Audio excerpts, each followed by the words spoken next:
네, 전해드렸듯이 트럼프 대통령이 김정은 위원장에게 자신의 직통 전화번호를 건넸다고 공개한 가운데 실제 통화 여부와 내용에 관심이 주목되고 있습니다. 네, 전문가와 자세한 소식 짚어보겠습니다. 김석향 이화여대 북한학과 교수 모셨습니다. 어서 오세요. 어서 오십시오. 네. 이제 북미 정상회담 이후에 이제 첫 통화가 될 것 같은데 어떤 얘기들이 오고 갈까요?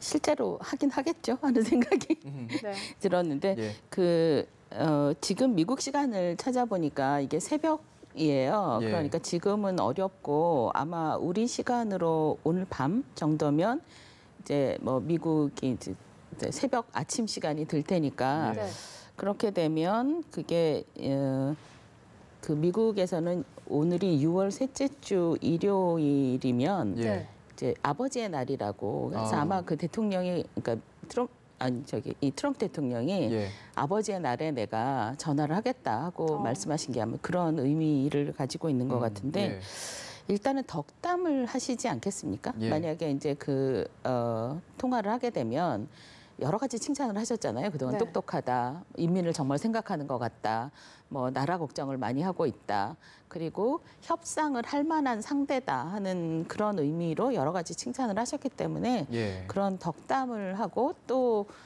지금 김정은 위원장도 이분이야말로 내 책상 위에서 핵단추 치운 분이다. 세계가 이걸 알아야 될 텐데 뭐 이런 얘기를 했다고 하니까 뭐 그런 식의 양쪽을 서로 띄우기 정도를 먼저 할 것 같고 그리고 뭐 한 걸음 더 나가면 그래서 이제 어떻게 할 건데 하는 얘기를 좀 더 주고받지 않을까 하는 생각은 있습니다. 이제 그 구체적으로 어떻게 할 건데를 전화상으로 어느 정도까지 할지 그걸 사실 좀 잘 모르긴 하지만 그러니까 우리 입장에서는 그러니까 한국 사람인 제 입장에서는 마음이 급하니까 좀 빨리빨리 추진을 하고 짧은 시간 안에 그러니까 빠르게 이걸 했으면 좋겠다는 생각은 있습니다. 무엇보다 두 정상 간의 통화가 만약 진행이 된다면 일시적이 아니라 지속적인 한 라인으로 이어질 가능성이 있을까 이 부분에 대한 궁금증도 생기거든요. 뭐 이렇게 된다면 비핵화 협상에도 좀 탄력이 붙지 않을까 이런 예측을 좀 해볼 수 있을까요? 잘만 되면 왜냐면 그러니까 이게 직접적으로 항상 연결이 된다고 하면 사실 그 비핵화라는 거는 굉장히 중요한 결정을 최고 지도자가 해야 되는 순간들이 있잖아요. 그게 이제 절차를 따라서 여러 사람을 거치는 것보다 그러니까 직접 통화를 해서 확실하게 정말 할 거냐, 이렇게 된 거 확실하냐 하는 걸 확인할 수 있으면 굉장히 좋다는 생각은 드는데 문제는 이 번호가 그러니까 트럼프 대통령이 우리가 번호를 주고받았다. 내가 제안을 했어. 이렇게 얘기를 한 그 번호가 어떤 번호인지를 아직 잘 모른다는 거예요. 그러니까 이게 그러니까 우리 문 대통령하고 김정은 위원장이 이제 집무실에 설치한 한 라인의 성격은 아직 아닌 것 같거든요. 그 한 라인이라면 굉장히 보안성도 좋고 그리고 또 그러니까 전화를 들기만 하면 상대방하고 연결이 되고 안전한 그러니까 통화 기능을 할 텐데 만약에 트럼프 대통령이 이전에 하던 방식대로 그러니까 이 백악관에 들어가시고 난 이후에도 개인 전화번호를 계속 쓰셨다고 하거든요. 그러니까 그렇게 만약에 개인 전화번호를 주셨고 그 개인 전화번호를 통해서 이 김정은 위원장하고 통화를 한다고 하면 이게 보안 문제가 있을 수 있습니다. 그래서 이제 어떤 전화를 주셨는지 아직 그게 확실히 우리가 알 수 있지는 않아서 그러니까 이 보안 전문가들은 또 그 면에서 굉장히 걱정을 하고 있기는 합니다. 그러나 만약에 이게 전화상의 대화를 하면서 우리가 정말 이 문 대통령하고 김정은 위원장 사이에 놓인 것처럼 집무실에 놓인 것 같은 그런 그러니까 보안이 아주 강화된 핫라인을 설치할 수 있으면 정말 이 비핵화를 진전하는 과정에서 실질적인 도움이 될 수도 있지 않을까 하는 생각을 하고 있습니다. 말씀해 주신 것처럼 이제 우리나라의 청와대 그리고 북한의 국무위원회 간 한 라인은 이미 설치가 됐는데 남북미 3자 한 라인까지 얘기가 나오는 걸 봐서 일단은 남북미가 좀 소통을 원활하게 했으면 좋겠다라는 바람이 많이 담겨 있는 것 같습니다. 가능성이 없는 건 아닌 것 같아요. 그게 기술적으로 불가능할 이유도 별로 없는 것 같고 그렇기는 한데 그러니까 조금 더 뭐 기술적으로 보완해야 될 부분들은 있겠죠. 왜냐하면 남북미가 하게 되면 일단 통역이 들어가셔야 할 거여서 단순히 남북한 사이에 한 라인하고는 조금 그러니까 약간 더 복잡해지는 상황이 될 것 같기도 하고 이게 그러니까 그런 유례가 지금까지는 없는 거잖아요. 네. 남북미 상의 그 한 라인을 하게 되면 그런 유례가 없기 때문에 조금 더 예상하지 못했던 문제가 발생할 수도 있지 않을까. 그러면은 어떻게 대처해야 되나 뭐 이런 거는 있기는 한데 만약에 실제로 남북미 3국 정상 간의 한 라인을 놓고 비핵화를 진전을 한다면 속도가 굉장히 빨라지지 않을까 하는 기대감은 있습니다. 그렇군요. 또 6.12 북미 회담 합의 그 이후에 이제 이행 일정표 이런 내용을 논의하기 위해서 북미 간의 후속 협상이 아마 이르면 이번 주에 개시될 걸로 예상을 하고 있는데요. 뭐 여기서 특히나 비핵화나 체제 보장 이런 부분에 있어서 그 합의를 얼마나 좀 구체적으로 가져갈지 어떻게 예상하시나요? 예상보다 희망은 하고 있습니다. 그러니까 그 앞으로 한 2, 3주 사이에 그러니까 우리가 희망하고 있던 거를 다 담았으면 좋겠다 하는 생각은 있습니다. 왜냐하면 그 4개의 조항이 돼 있는 공동 합의문, 그러니까 북미 회담이 끝나고 난 다음에 그 공동 합의문이 나왔을 때 실망을 하긴 했거든요. 실망을 감출 수는 없었어요. 왜냐하면 딱히 뭐 진전된 거 별로 없고, 그러니까 그나마 희망을 가질 수 있었던 거는 3항에, 그러니까 4.27 그 판문점 선언을 다시 재확인, 리어포밍하고, 그리고 또 희망적이었던 게 그 조선민주주의인민공화국 북한이죠. 그러니까 북한이 비핵화에 노력한다. 그러니까 완전한 비핵화에 노력한다는 조항이 있어서 그 주어가 북한이더라고요. 남북한이 아니고 뭐 그러니까 이 미국과 뭐 이런 게 아니고 북한이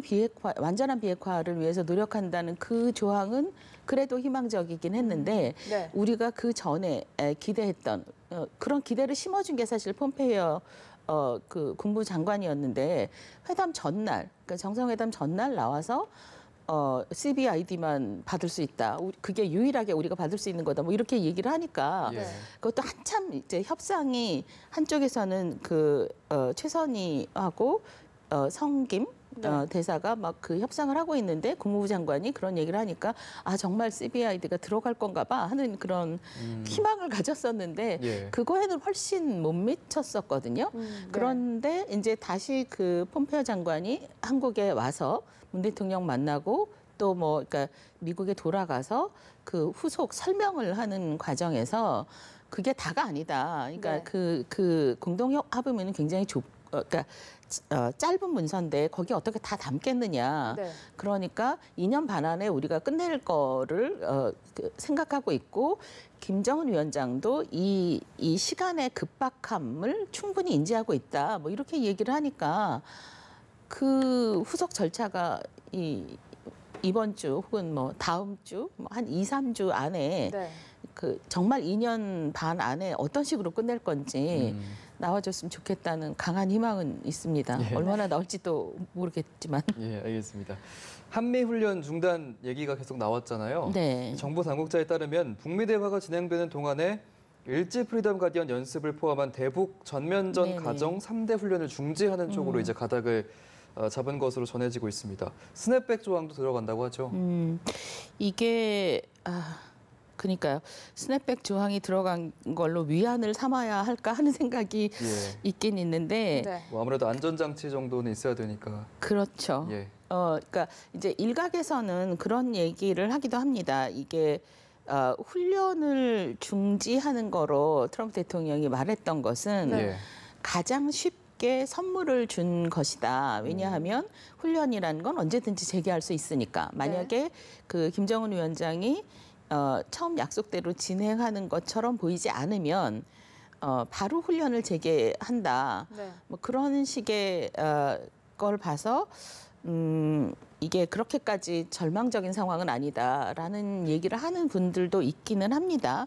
그럼에도 불구하고 저는 여전히 걱정이 되긴 합니다. 제가 뭐 군사 전문가도 아니고 이 남북 관계 분야에서 저한테 가장 약한 부분이 군사적인 부분이라 네. 그 군사적인 문제를 물어보면 정말 짜증이 나는데 이제 그럼에도 불구하고 이걸 완전히 모른 척하고 넘어갈 수 없어서 뭐 이제 주변에 있는 현역 군인들이나 뭐 이런 분들한테 어떻게 생각하시느냐, 정말 어떻게 생각하시느냐, 우리가 취해야 될 그 우리의 스탠스는 뭐냐 이런 걸 물어보면 걱정하시는 의견들이 많거든요. 왜냐하면 그러니까 크게 지금 말씀드리는 이 을지 프리덤 가디언 훈련 같은 경우 이거야말로 북한의 침략을 예상하고 한미가 연합훈련을 하는 거라는 거죠. 네. 그러니까 정말 우리한테 중요한 훈련입니다. 이게 그렇죠. 가치로 따지면 미국에 중요한 것보다 우리한테 훨씬 더 중요한 훈련이고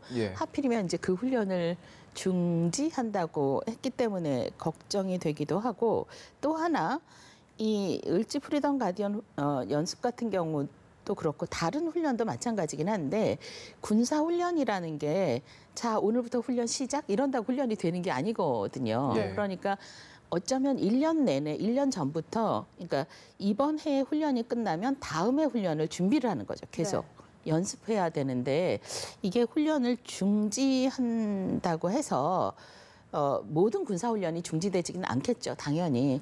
그렇긴 하지만 굉장히 큰 그러니까 중요한 훈련이 중지되면 이렇게 약간 맥이 빠지는 것 같은 그런 기분이 들까 봐. 그러니까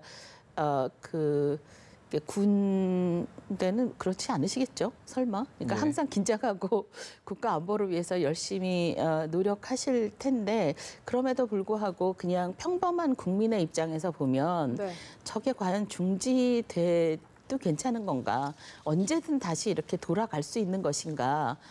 언제든 다시 원하면 재개가 쉽게 될 수 있는 것인가? 그 정도의 준비가 우리가 되어 있는 것인가에 대한 우려는 저는 여전히 있습니다. 그러니까 이게 쉽게 뭐 중단했다 재개했다 이렇게 할 수 있는 문제가 아니니까요. 제가 느끼기에는 그런데 아마 다른 무슨 그런 연습이거나 뭐 다른 대안이 있으시겠죠. 그래서 좀 약간 희망을 좀 걸어보려고요. 예, 알겠습니다. 사실 이 한미훈련 중단 문제는 트럼프 대통령이 내가 제안했다라고 말을 했었는데 지금 아사히 신문에 의하면 시진핑 주석의 제안이었다라는 보도가 나오고 있거든요. 어떻게 보세요? 실제로 시진핑 주석이 다롄에서 김정은 위원장을 만났을 때 뭐 이렇게 좀 해봐. 이거 한번 해봐. 이거 해보는 거 괜찮지 않아? 이렇게 제안을 했는지는 사실 저는 알 수가 없고요. 이제 그럼에도 불구하고 그동안 중국이 계속 했던 주장이 있습니다. 그 쌍중단 해달라. 그러니까 동시에 중단해달라는 거죠. 그러니까 군사훈련을 중단해달라는 요구가 계속 있었습니다. 그러니까 실제로 그 시진핑 주석이 김정은 위원장한테 정식으로 이 을지 프리덤 가디언 훈련을 좀 중단하라고 해봐 이렇게 말을 했는지는 알 수가 없으나 그러니까 이 미국 쪽에 그러니까 미국 대통령한테 이 한미 군사 훈련 그러니까 한미 연합 군사 훈련을 중단할 것을 이렇게 권유하는 거는 얼마든지 상상할 수 있는 분위기거든요. 특별히 이상하지 않아요. 왜냐하면 중국에서 시진핑 주석도 그렇고 중국의 외교부 당국자들도 그렇고 중국에서는 계속 이 문제를 얘기를 하고 있었습니다. 이렇게 해야 된다고.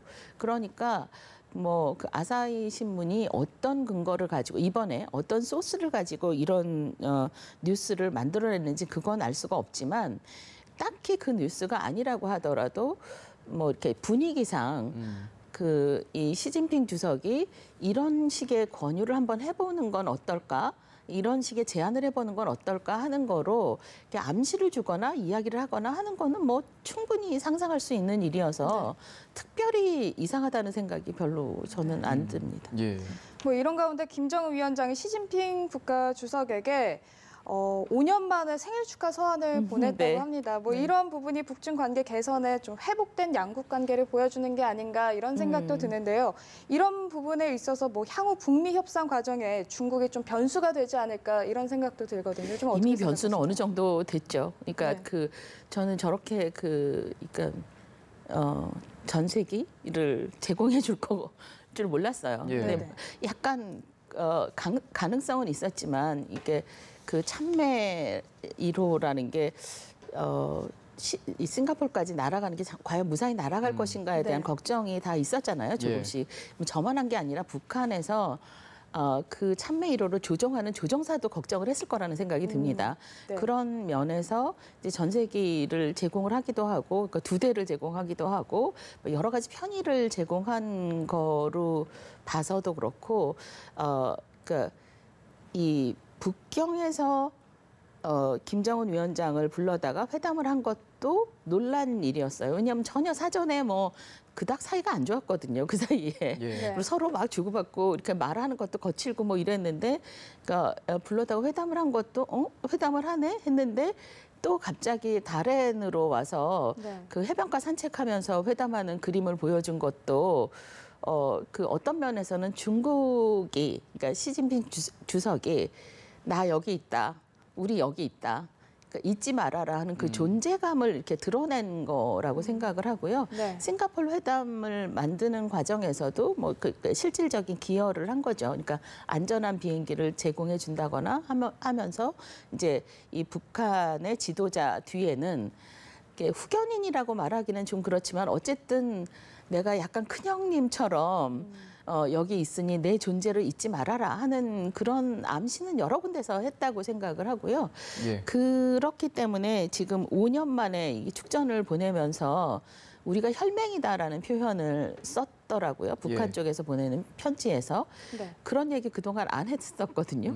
그러니까 김정은도 그렇고 이 북한의 간부들, 하긴 또 그 북한 주민들도 역시 이렇게 중국에 대해서 항상 감정이 좋지만은 않았어요. 그러니까 우리 자원이 너무 아깝게 북한으로 이렇게, 그러니까 중국으로 다 나가고 있구나 하는 걸 안타까워하는 사람들도 굉장히 많았거든요. 근데 그런 면에서 이번 기회에 다시 그 혈맹의 그 관계를 어느 정도 회복을 하면서 앞으로 이제 그 남북미 간에 어떤 중요한 의견이 왔다 갔다 할 때 중국이 나도 여기 있다. 나도 껴야 돼. 그러니까 예를 들어서 평화 선언을 한다거나 뭐 이럴 때 나도 여기 있다. 나 굉장히 중요한 행위자 중에 하나야라는 걸 인식시키려는 그 노력을 하고 있다는 생각이 듭니다. 알겠습니다. 오늘 말씀 여기까지 듣겠습니다. 김석형 이화여대 북한학과 교수였습니다. 고맙습니다. 고맙습니다. 감사합니다.